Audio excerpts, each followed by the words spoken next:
दोस्तों, महाभारत का युद्ध समाप्त होने के बाद पांडव व द्रौपदी की पृथ्वीलोक पर अंतिम यात्रा। भगवान श्री कृष्णचंद्र से मिलने के लिए तथा भविष्य का कार्यक्रम निश्चित करने के लिए अर्जुन द्वारिकापुरी गए थे। जब उन्हें गए कई महीने व्यतीत हो गए, तब एक दिन धर्मराज युधिष्ठिर को विशेष चिंता हुई। वे भीमसेन से बोले, हे भीमसेन, द्वारिका का समाचार लेकर भाई अर्जुन अभी तक नहीं लौटे और इधर काल की गति देखो, संपूर्ण भूतों में उत्पात होने लगे हैं, नित्य अपशकुन होते हैं, आकाश में उल्कापात होने लगे हैं और पृथ्वी में भूकंप आने लगे हैं। सूर्य का प्रकाश मध्यम सा हो गया है और चंद्रमा के इर्द गिर्द बारंबार मंडल बैठते हैं। आकाश के नक्षत्र एवं तारे परस्पर टकरा कर गिर रहे हैं। पृथ्वी पर बारंबार बिजली गिरती है। बड़े बड़े बवंडा उठकर अंधकारमय भयंकर आंधी उत्पन्न करते हैं। सियारिन सूर्योदय के सम्मुख मुंह करके चिल्ला रही हैं। कुत्ते बिलाव बारंबार रोते हैं। गधे, उल्लू, कौवे और कबूतर रात को कठोर शब्द करते हैं। गौएं निरंतर आंसू बहाती हैं। घृत में अग्नि प्रज्वलित करने की शक्ति नहीं रह गई है। सर्वत्र श्रीहीनता प्रतीत होती है। इन सब बातों को देखकर मेरा हृदय धड़क रहा है। न जाने ये अपशकुन किस विपत्ति की सूचना दे रहे हैं। क्या भगवान श्री कृष्णचंद्र इस लोक को छोड़कर चले गए या अन्य कोई दुखदायी घटना होने वाली है। उसी क्षण आतुर अवस्था में अर्जुन द्वारिका से वापस आए। उनके नेत्रों से अश्रु बह रहे थे, शरीर कांतिहीन था और गर्दन झुकी हुई थी। वे आते ही धर्मराज युधिष्ठिर के चरणों में गिर पड़े। तब युधिष्ठिर ने घबरा कर पूछा, हे अर्जुन, द्वारिकापुरी में हमारे संबंधी और बंधु बांधव यादव लोग तो प्रसन्न है न?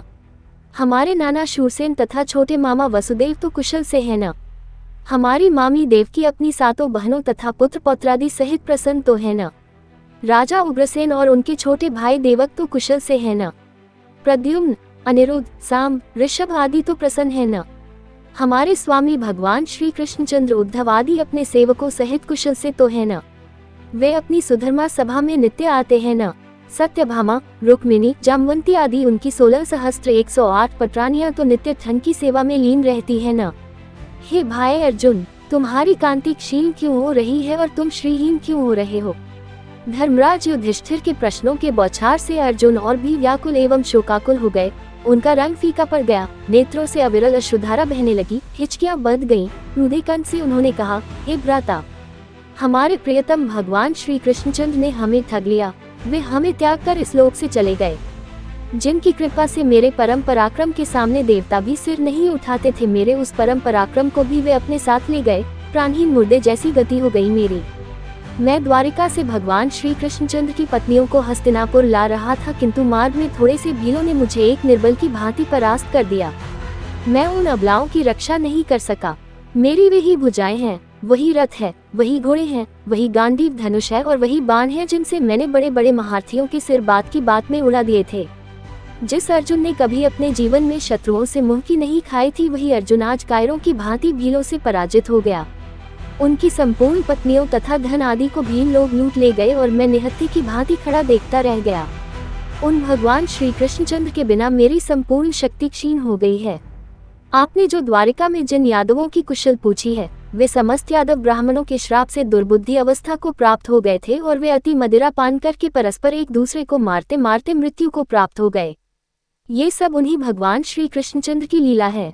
अर्जुन के मुख से भगवान श्री कृष्णचंद्र के स्वधाम गमन और संपूर्ण यदुवंशियों के नाश का समाचार सुनकर धर्मराज युधिष्ठिर ने तुरंत अपना कर्तव्य निश्चित कर लिया और अर्जुन से बोले, हे अर्जुन, भगवान श्री कृष्णचंद्र ने अपने इस लौकिक शरीर से इस पृथ्वी का भार उतार कर उसे इस प्रकार त्याग दिया, जिस प्रकार कोई कांटे से कांटा निकालने के पश्चात उन कोनों कांटों को त्याग देता है।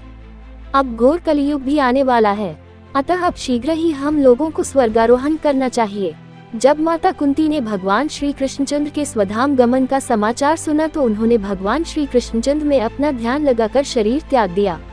धर्मराज युधिष्ठिर ने अपने महापराक्रमी पौत्र परीक्षित को संपूर्ण जम्बूद्वीप का राज्य देकर हस्तिनापुर में उसका राज्याभिषेक किया और शूरसेन देश का राजा बनाकर मथुरापुरी में अनिरुद्ध के पुत्र वज्र का राजतिलक किया।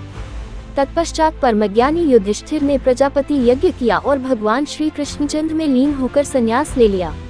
उन्होंने मान, अपमान, अहंकार तथा मोह को त्याग दिया और मन तथा वाणी को वश में कर लिया। संपूर्ण विश्व उन्हें ब्रह्म रूप दृष्टिगोचर होने लगा। उन्होंने अपने केश खोल दिए, राजसी वस्त्राभूषण त्याग कर चीर वस्त्र धारण करके और अन्न जल का परित्याग करके मौन व्रत धारण कर लिया। इतना करने के बाद बिना किसी की ओर दृष्टि किए घर से बाहर उत्तर दिशा की ओर चल दिए। भीमसेन, अर्जुन, नकुल और सहदेव ने भी उनका अनुकरण किया। भगवान श्री कृष्णचंद्र के प्रेम में मग्न होकर वे सब उत्तराखंड की ओर चल पड़े। उधर विदुर जी ने भी प्रभास क्षेत्र में भगवानमय होकर शरीर त्याग दिया और अपने यमलोक को प्रस्थान कर गए। धर्मराज ने सुनियो जब कृष्ण गए निज धाम, कियो हिमालय गमन तब तज कर के सब काम।